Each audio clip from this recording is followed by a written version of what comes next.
नमस्कार, आप देख रहे हैं डीए न्यूज़ प्लस का खास कार्यक्रम चर्चा है और बहुत सारी चर्चाएं लेकर बहुत सारे विषयों पर, बहुत सारी घटनाओं पर मैं हाजिर हूं शकील साजिद।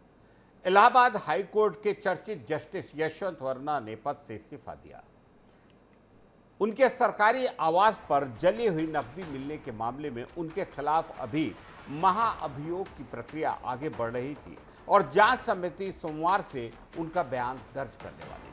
सूत्रों के मुताबिक लोकसभा अध्यक्ष ओम बिरला की ओर से गठित 3 सदस्यीय जांच समिति इस मामले की सुनवाई कर रहने वाली थी, लेकिन उससे पहले ही जस्टिस वर्मा ने राष्ट्रपति द्रौपदी मुर्मू को त्यागपत्र भेज दिया। एक प्रति उन्होंने देश के मुख्य न्यायाधीश को दी। अपने 13 पन्नों के पत्र में जस्टिस वर्मा ने अपने ऊपर लगे आरोपों से इनकार किया और कहा कि उनके आवास से मिली नकदी उनकी नहीं।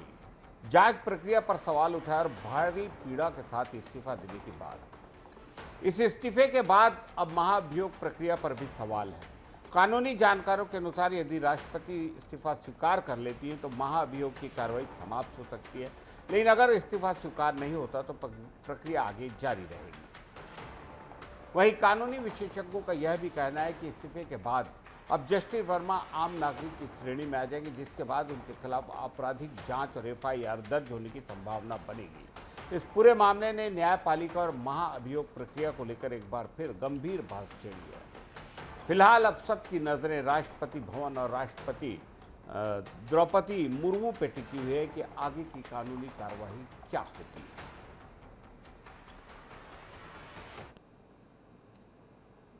नई दिल्ली से एक बड़ी राजनीतिक रिपोर्ट आ रही है। बहुत सारे लोग इस पर लिख रहे हैं, बहुत सारे लोगों के इस पे अपने अपने तरीके से विचार आ रहे हैं कि भारतीय चुनावी राजनीति में अब एक बड़ा और निर्णायक बदलाव है, वह जो साफ दिखने आ रहा है, और यह बदलाव है महिला मतदाताओं की बढ़ती ताकत।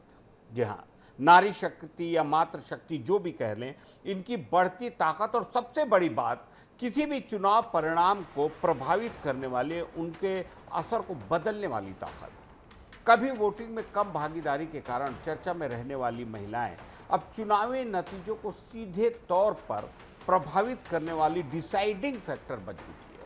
मध्य प्रदेश लाडली बहना, बिहार में ₹10,000 नगद देना, छत्तीसगढ़ में महतारी वंदन के ₹1,000 प्रति माह जैसे राज्यों में महिलाओं ने इनके बाद न सिर्फ पुरुषों से अधिक मतदान किया, बल्कि कई सीटों पर सत्ता की दिशा भी। और अब यही ट्रेंड 9 अप्रैल को जो चुनाव हुए हैं, आम चुनाव, एक दिवसीय प्रथम चरण के असम, केरल और पुडुचेरी जैसे राज्यों में भी तेजी से उभरता दिख रहा है। हम चुनावी आंकड़े पर नजर डालें तो कई जगहों पर महिला वोट प्रतिशत पुरुषों से आगे रहा है। असम में महिलाओं का मतदान, जो आंकड़े हमें प्राप्त हुए सूत्रों से, 86.50% तक पहुंचा, जबकि पुरुष 85.33% पर रहे। इसी तरह केरल और पुडुचेरी में भी महिला भागीदारी मजबूत नजर आई। इस बदलाव के पीछे सबसे बड़ी भूमिका जो मानी जा रही, जो मैं आप लोगों को बता रहा था, सरकार की कल्याणकारी योजनाओं और फ्री बीच जो मुफ्त में मिलने वाले लाभ हैं, उन स्कीम की, उन योजनाओं की मानी जा रही है, जिसने महिलाओं का राज्य और नीतियों से सीधा जुड़ाव बढ़ाया है और उन्होंने इन चीज़ों पर उनको जागरूक भी बनाया है। लेकिन अकेले इसे महत्वपूर्ण बिंदु मानना गलत होगा। अब महिला मतदाता सिर्फ योजनाओं तक सीमित नहीं है, उनका जो वोटिंग पैटर्न है अब पूरी तरह मुद्दा आधारित होता जा रहा है। जैसे महंगाई, बढ़ती महंगाई, घर का बजट, बच्चों की शिक्षा, उसका भारी भरकम बजट, खुद के और पूरे परिवार के स्वास्थ्य, रोजगार, सुरक्षा की बातें।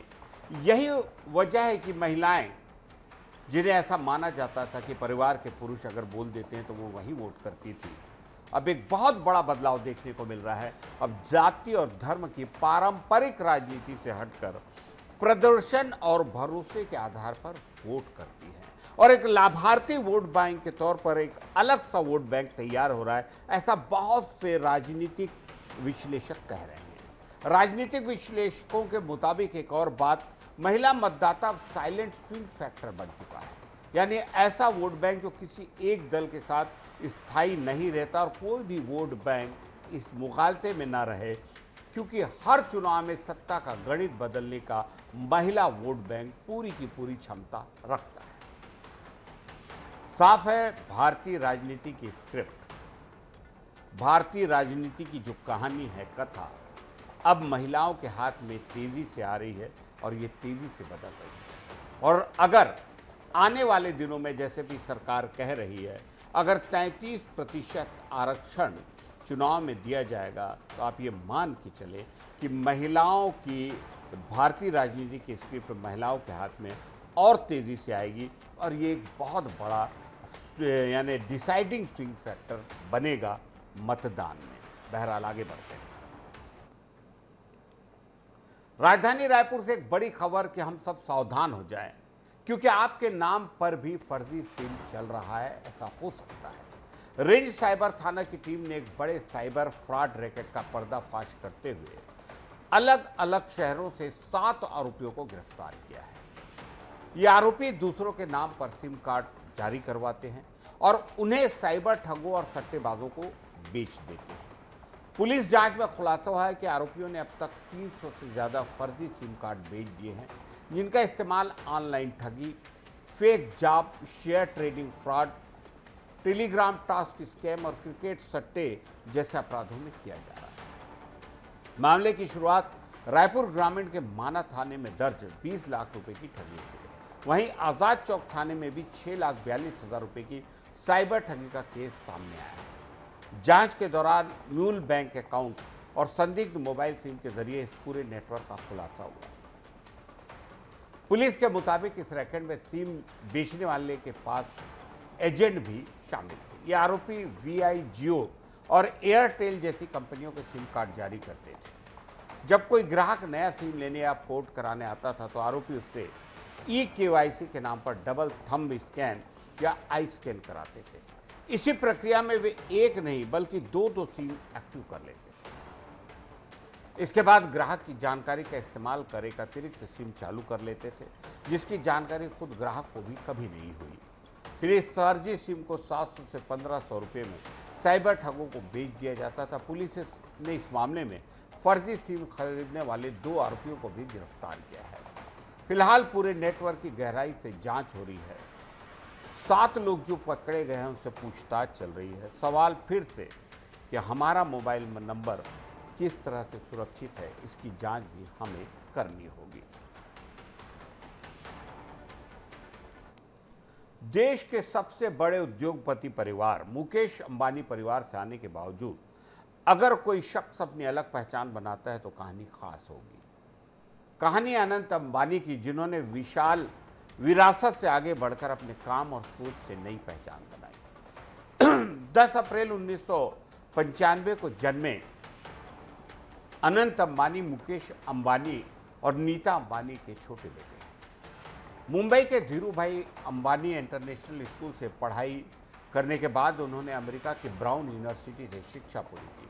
लेकिन अनंत अंबानी की पहचान सिर्फ एक बड़े बिजनेस परिवार के सक्रिय सदस्य के रूप में नहीं है, बल्कि उन्होंने अपनी अलग सोच और संवेदनशीलता से खुद को स्थापित किया। गुजरात के जामनगर में बना वनतारा प्रोजेक्ट उनकी सोच का बड़ा उदाहरण है। ये एक प्रोजेक्ट नहीं बल्कि हजारों घायल, बीमार और बेसहारा जानवरों के लिए एक सुरक्षित घर है, जहां उनका इलाज होता है और उन्हें प्राकृतिक माहौल में जीने का खास मौका मिलता है। खास बात यह है कि अनंत अंबानी खुद वहां जानवरों के बीच अपना वक्त बिताते हैं, उन्हें खाना खिलाते हैं और उनकी देखभाल करते नजर आते हैं। अपने 21वें जन्मदिन पर भी अनंत अंबानी ने कोई भव्य पार्टी नहीं दी, बल्कि वनतारा में ही परिवार और दोस्तों के साथ वक्त बिताया, जिन्होंने मंदिरों में दर्शन किए, जिनमें सिद्धि विनायक टेम्पल शामिल है, और ज़रूरतमंदों के लिए भोजन व दान की व्यवस्था की। वहीं रिलायंस इंडस्ट्री के एग्जीक्यूटिव डायरेक्टर के तौर पर वे green energy, solar power, hydrogen जैसे सेक्टर पर तेजी से काम कर रहे हैं। लक्ष्य 2035 तक रिलायंस ग्रुप को नेट कार्बन जीरो बनाना चाहना है, जिससे पर्यावरण संरक्षण की दिशा में बड़ा कदम उठाया जा सके। क्रिकेट के प्रति उनकी दीवानगी, उनका लगाव भी किसी से छुपा नहीं है।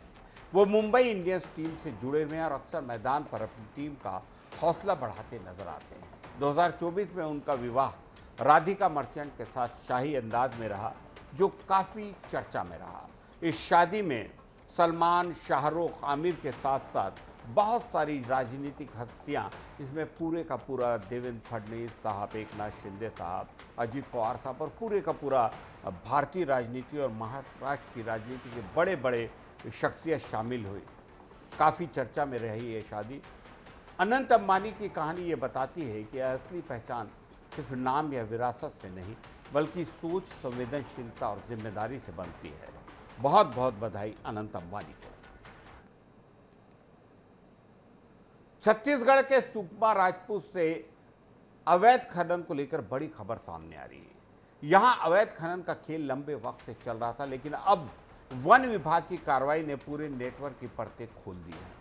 आरोप की बिना लीज और बिना अनुमति के संगठित तरीके से मुरम का उत्खनन हो रहा था, जिससे शासन को भारी राजस्व नुकसान पहुंच रहा था। ग्रामीणों का कहना है कि खेल वर्षों से जारी है, लेकिन जिम्मेदार विभागों की ओर से कोई ठोस कार्रवाई कभी नहीं हुई।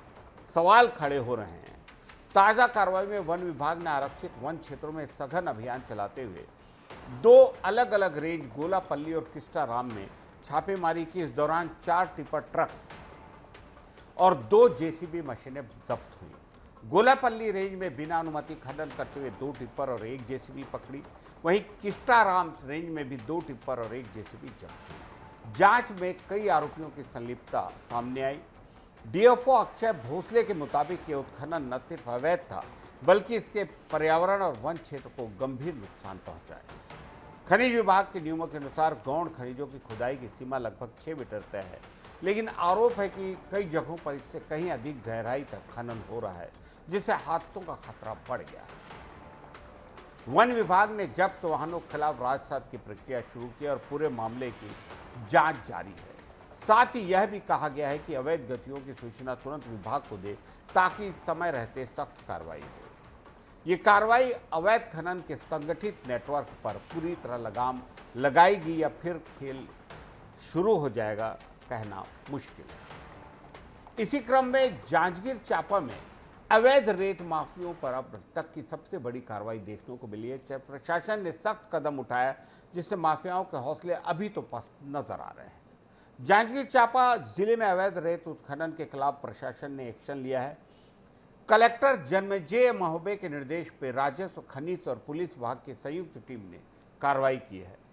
इस दौरान माफियाओं द्वारा डंप की गई करीब 200 ट्रैक्टर रेत को मशीनों के जरिए वापस नदी में डलवाया गया है।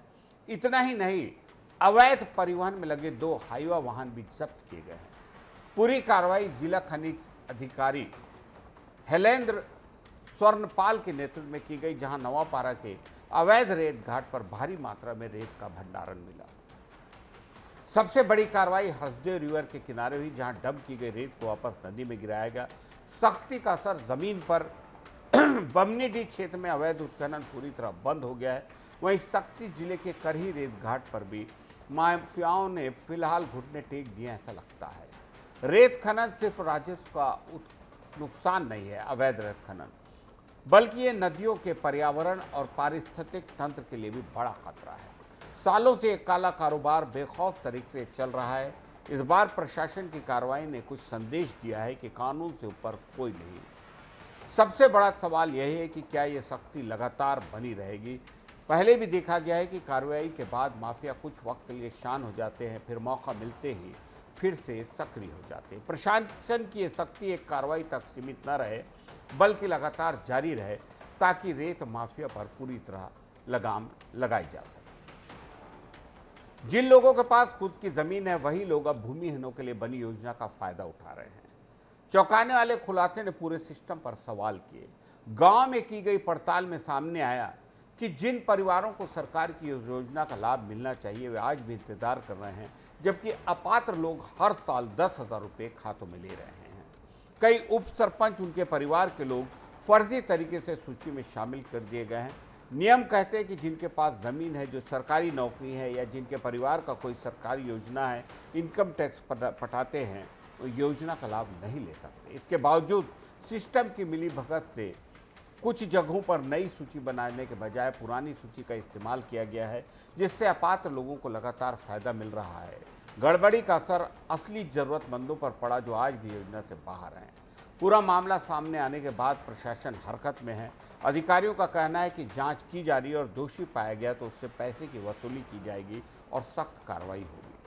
सिर्फ एक योजना का नहीं, बल्कि उस भरोसे का है जो आम लोग सरकार पर करते हैं।